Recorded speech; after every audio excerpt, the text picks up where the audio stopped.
오늘 주시는 말씀은 데살로니가전서 5장 12절부터 마지막 절까지 말씀입니다. 데살로니가전서는 편지의 앞 뒤가 서로 상응하는 그런 구조를 가집니다. 1장 1, 2, 3절 생각해 보면 1장 1절에서 시작할 때 바울은 그리스도의 은혜 또 평강으로 인사합니다. 그리고 오늘 23절에 그 평강의 하나님, 그리고 맨 마지막 절에 주 예수 그리스도의 은혜, 평강과 은혜가 다시 나오죠. 그렇게 축도하며 마무리합니다. 또 1장 2절에서는 교회를 기억하고 바울이 기도한다. 그렇지 않겠습니까? 때로는 엄마처럼, 자녀를 기르는 엄마처럼, 또 아빠처럼 그렇게 2장에 말하고 있었는데, 그런 마음으로 기도한다는 거죠. 또 끝날 때 오늘 25절에서는 우리를 위하여서 대신 이제 기도하라. 바울 일행을 위한 기도를 이제 부탁하고 있습니다. 또 1장 3절에서는 데살로니가에 대한 좋은 소문이 나고 있다. 그러면서 기뻐하고 있어요. 믿음의 역사, 사랑의 수고, 소망의 인내, 이런 것들로 소문이 잘 나 있다고 오히려 격려하고 칭찬합니다. 자, 그런데 오늘 읽은 이 편지의 마지막에서도 이 믿음과 소망, 사랑을 가지라고 당부한다. 이렇게 보여집니다. 자, 그러면 오늘 이 말씀 속에서 이런 상응의 관계를 염두에 두고 조금 더 말씀을 살펴보죠. 자, 그래서 첫 번째로 믿음의 일을 하라고 이 마지막 편지 마지막에 당부하고 있습니다. 바울의 사역 중에서 중요한 일 중에 하나다라고 한다면 교회의 리더십을 세우는 일이었습니다. 교회의 지도자, 일꾼들을 세우는 일이었어요. 왜냐하면 바울은 십자가와 부활의 복음을 전하고 나서 그것을 받아들인 사람들이 이제 교회 공동체가 되지 않습니까? 그래서 어느 정도 시간이 지나면 다른 곳으로 이동했어요. 그곳에 머물러서 계속해서 목회한 것이 아닙니다. 물론 고린도나 에베소처럼 2년 가까이, 또 에베소는 3년 이렇게 조금 더 길게 머물러 목회한 적도 있었지만 대부분은요 빨리 떠났어요.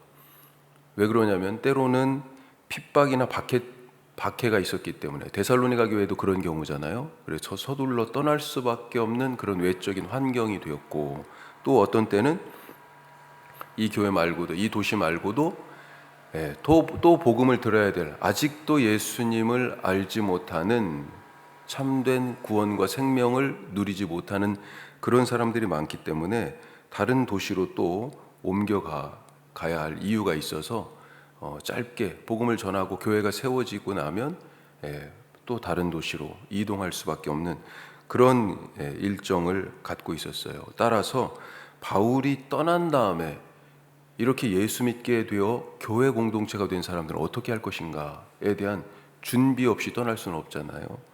그런 의미에서 환난 중에 이 교회를 보호하고 신앙의 성장을 이끌 구심점이 될 공동체의 일꾼들이 필요했다. 그래서 교회 리더십을 세우는 일이 바울에게는 무척 중요한 사역 중에 하나였습니다. 오늘 말씀에서도 바울이 데살로니가에서의 그 짧은 체류 기간 동안에 복음을 전하고 교회가 세워지는 그 속에서도 리더들을 세웠다라고 하는 것을 엿볼 수 있어요. 우리가 12절 말씀부터 읽었는데 12절을 다시 한번 보면 이렇게 돼 있죠. 형제들아, 우리가 너희에게 구하노니 너희 가운데에서 수고하고 주 안에서 너희를 다스리며 권하는 자들, 그런 사람들이 있다는 겁니다. 그런 자들을 너희가 알고 그들의 역사, 그들의 사역, 그들의 일하는 것으로 말미암아, 이렇게 지금 얘기하고 있습니다. 이 13절에 시작할 때 그들의 역사라고 번역된 이 역사는 사역이죠. 일입니다. 일. 자, 이것은 1장의 교회를 칭찬할 때 들었던 소문, 믿음의 역사의 그 역사하고 같은 단어예요. 자, 그러니까 이 편지는 유난히 이 데살로니가 교회에 지금 쓴 편지잖아요. 유난히 자주 등장하는 단어가 하나 있는데 환난이라는 단어입니다. 나중에 다시 읽어보면요, 환난이라는 단어가 반복해서 자주 나와요. 이것은 데살로니가의 상황을 아주 함축적으로 잘 표현하는 적절한 용어다, 이렇게 보여지는데, 이 사람들이 어떻게 이 환난을 이겼을까? 그 부분을 우리가 한 번 더 생각해 볼 수 있어요. 어떻게 환난을 이겼을까? 3장 7절에 보면 제가 읽어볼게요. 이러므로 형제들아 우리가 모든 궁핍과 환난 가운데서 너희 믿음으로 말미암아 너희에게 위로를 받아노라. 예. 그들의 궁핍과 환난, 또 바울 일행도 마찬가지예요. 계속 가는 곳마다 핍박을 받고 항상 이 일행이 쓸 것들이 부족한 부분들이 있었잖아요. 자, 그럼에도 불구하고 서로 그것을 가지고 위로를 받았다라고 하는 것입니다. 어떻게 환난과 궁핍으로 흔들리는 상황에서 위로를 받았어요? 너희 믿음으로 말미암아, 이렇게 얘기하고 있습니다. 이런 상황에서 어떻게 이 믿음의 역사를 이루어냈을까라고 하는 거예요. 바로 교회의 리더들이 있었기 때문에 교회가 환난과 궁핍의 상황에서도 흔들리지 않고 믿음의 역사를 이루어 좋은 소문이 나는 교회가 될 수 있었다라고 하는 것입니다. 자, 다시 12절 말씀을 보면 이 교회 리더십들이 믿음의 역사를, 믿음을 세워나가는 세 가지 방식을 짧게 얘기하고 있습니다. 뭐라고 표현하고 있어요? 너희 가운데에서 수고하고 또 주 안에서 다스리며 또 권하는 자들, 이렇게 세 가지 방식을 얘기합니다. 여기 오늘은 이 세 가지를 다 얘기하지는 않고 가운데 주 안에서 다스리며 이렇게 돼 있죠.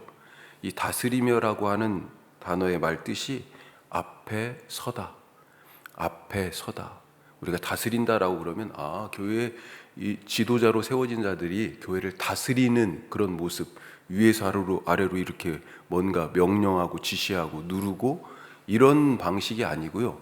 앞에 서다라고 하는 방식으로 주님의 본을 보였다라고 하는 것입니다. 주님이 보여주신 본을 따라서 말이 아니라 몸의 행실로 앞에 서서 믿음의 본을 보임으로 교회를 이끌고 믿음의 역사를 세워나갔다라고 하는 것입니다. 우리 교회도 이런 리더십들을 더 세우고 또 그 세워진 리더십에 함께 협력하고 또 순종함으로 믿음의 역사를 이루어 나가는 그런 교회가 될 수 있기를 간절히 바랍니다. 자, 두 번째로 믿음의 역사, 사랑의 수고, 소망의 인내, 그렇잖아요. 사랑. 두 번째는 사랑으로 행하자라고 하는 것입니다. 13절 말씀을 보면 같이 읽어보죠. 다시. 그들의 역사로 말미암아 사랑 안에서 가장 귀히 여기며 너희끼리 화목하라. 자, 이 믿음이 사랑으로 이제 이어져요. 교회 안에 세워진 일꾼들, 지도자들, 리더십이죠. 그들이 중심이 되어 이 환난과 궁핍의 상황에서 세워가는 하나님 나라의 이 믿음의 역사로 말미암아 사랑 안에서 귀히 여기고 너희끼리 서로 화목하라 당부합니다. 왜 이런 당부를 할까요?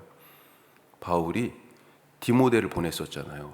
디모데가 돌아와서 그런 좋은 소문도 얘기하지만 불안한 부분도 같이 전해준 것입니다. 그 중에 하나가 교회가 지금 화목이 깨지고 있어요 라고 하는 어떤 부분들을 얘기해 준 것입니다. 그래서 서로 화목하라고 당부하고 있는 거죠. 서로 귀히 여기라고. 자, 그 이유는 14절에서 볼 수 있습니다. 14절에 공동체 안에 어떤 사람들이 있어요. 화목하지 못한 이유는 어떤 사건 혹은 어떤 사람 사이에서의 어떤 일들이 있는 거잖아요. 공동체 안에 게으른 사람들이 있고 마음이 약한 사람들이 있다는 것입니다. 게으른 자, 나중에 데살로니가 후서에도 나오는데 게으른 자들의 말뜻은 무질서한 자들, 게으르다라고 하는 이 말이 무질서하다라고 하는 말로도 번역될 수 있어요. 자, 왜 무질서하냐? 두 가지로 생각해 볼 수 있는데, 하나는 세워진 리더십, 교회 지도자들, 그 리더들의 권위에 순종하지 않아서, 그러니 어떻게 되겠어요? 서로 나는 나대로 할 거야. 나는 내가 받은 은혜가 있는데, 나는 그동안에 해오던 교회 바깥에서 살면서 이방인이었을 때 행하던 성품들과 습관들이 있잖아요. 그것을 갖다가 가지고 교회 리더십에 순종하지 않는 거죠. 그러니 교회가 무질서해지는 것입니다. 또 한 가지는 데살로니가 교회에 있는 가장 중요한 신학적인 문제, 바로 예수님이 조금 자기들이 생각했던 것보다 늦게 오신다라고 하는 재림의 지연 때문에 생기는 그런 문제들. 그래서 예수님의 재림에 대한 오해 때문에 우리는 이제 일 안 해. 예수님 곧 오실 텐데, 그런 자들이 있다는 거죠. 그런 사람들을 게으른 자들이라고, 일하기 싫은 자는 먹지 말라고, 그렇게까지 바울이 강력하게 말하는 부분이 있는데, 그렇게 재림에 대한 오해로 생활이 무질서해진 자들, 교회 권위에 순종하지 않아서 교회를 무질서하게 어지럽히거나 신앙에 대한 오해로 삶이 무질서해진 자들, 이런 사람들이 게으른 자들이라고 말했다는 것입니다. 또 한 가지, 마음이 약한 자들이 있죠. 환난이나 궁핍에 이 외부적인 신앙의 환경들, 그것 때문에 마음이 약하고 신앙이 흔들리는 자들. 자, 이런 사람들을 보면서 서로 어떻게 해결해 나가야 할까? 또 누구는 이 부분은 잘하는 것 같은데 이 부분은 그런 모습을 보인단 말이죠. 그러니까 교회 안에서 그것을 보고 서로 비난하고 갈등하게 되더라라고 하는 것입니다. 그래서 화목이 깨지는 그런 상황. 자, 어떻게 할 것인가? 바울이 뭐라고 권합니까? 15절 이렇게 되어 있죠. 같이 읽어보겠습니다. 삼가 누가 누구에게든지 악으로 악을 갚지 말게 하고 서로 대하든지 모든 사람을 대하든지 항상 선을 따르라. 비슷한 맥락에서 22절에 악은 모든 모양이라로 버려라. 또 26절에서 너희가 서로 거룩하게 입맞춤으로 문안해라. 모든 형제에게 그렇게 문안하라. 그렇게 말하고 있습니다. 자, 믿음의 사역이 있어요. 믿음의 역사가 일어나고 있어요. 이것들이 어떻게 서로 가운데서 그게 실천되고 그것이 더 단단하게 될 수 있어요. 바로 사랑의 수고로 완성된다 하는 것입니다. 우리가 잊지 말고 믿음의 역사를 경험한 사람들, 사랑의 수고로 더욱더 애쓸 수 있기를 간절히 바랍니다. 자, 세 번째로 소망 중에 인내하자라고 하는 것입니다. 자, 이와 같이 믿음의 사역을 사랑의 수고로 완성하는 신자들의 구원을 주님께서 온전히 이루신다. 23절 말씀, 축도라고 볼 수 있죠. 23절 같이 읽어보겠습니다. 평강의 하나님이 친히 너희를 온전히 거룩하게 하시고 또 너희의 온 영과 혼과 몸이 우리 주 예수 그리스도께서 강림하실 때 흠없게 보존되기를 원하노라. 아멘. 우리가 예배 끝에 강복 선언, 하나님의 복이 우리 가운데 임하는 것을 선언할 때 고린도 후서 맨 마지막 절 말씀을 보통 많이 인용하지만 이 말씀도 축도의 말씀입니다. 하나님은 믿음을 지키고 사랑으로 행하여서 공동체를 그렇게 세우고 환난 중에도 소망으로 인내하는 자들, 그들의 구원을 완성하신다. 주님 다시 오실 때까지 그들을 온전하게 지키신다. 지금 온전하게 지켜지는 것, 이 말이 참 이분들에게는, 이 데살로니가 교인들에게는 지금 큰 위로예요. 왜 그러냐면 앞에도 이미 물어봤잖아요. 이 환난 중에 예수님이 지금 분명히 자기 생각에는, 자기들 생각에는 이미 오셨어야 될 것 같은데 아직 안 오시는데 그 사이에 환난 중에 죽은 사람들이 있어요. 온전하게 지금 보존되지 않을 것에 대한 두려움이 있는 거죠. 우리도 이렇게 살다가 주님이 오시기 전에 죽으면 어떻게 하지? 하지만 분명히 약속합니다. 흠없게 보존되기를 원한다. 자, 데살로니가 교회의 이 현재 상황은 뭡니까? 환난과 궁핍이에요. 예수를 믿기로 하면서부터 먹고 사는 일이 막막해지기 시작하고요. 궁핍합니다. 이방인 가족, 아직 예수를 안 믿잖아요. 다른 가족, 이방인 다른 친척, 친구들, 동료, 그들로부터 너 왜 그렇게 사냐? 라고 하는 비난을 듣고 사회생활에 있어서 여러 가지 불이익을 지금 당하고 있어요. 이것을 매일매일 피부로 느끼고 경험합니다.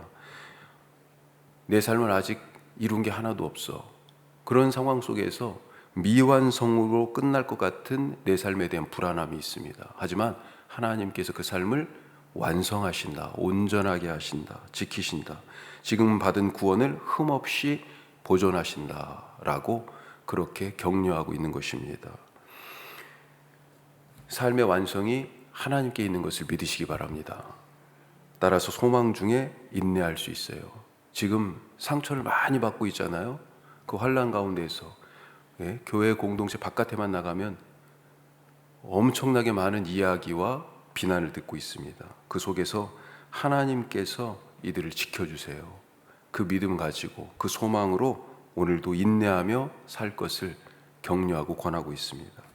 우리는 어떻습니까? 나의 삶을, 나의 자녀를, 또 내가 하고 있는 그 일을, 우리 교회를 하나님께서 예수님 다시 오실 때까지 흠없이 보존하시고 가장 좋은 것으로 완성하실 것을 오늘도 믿고 주님과 함께 살아가시기를 간절히 원하고 축복합니다. 기도하겠습니다.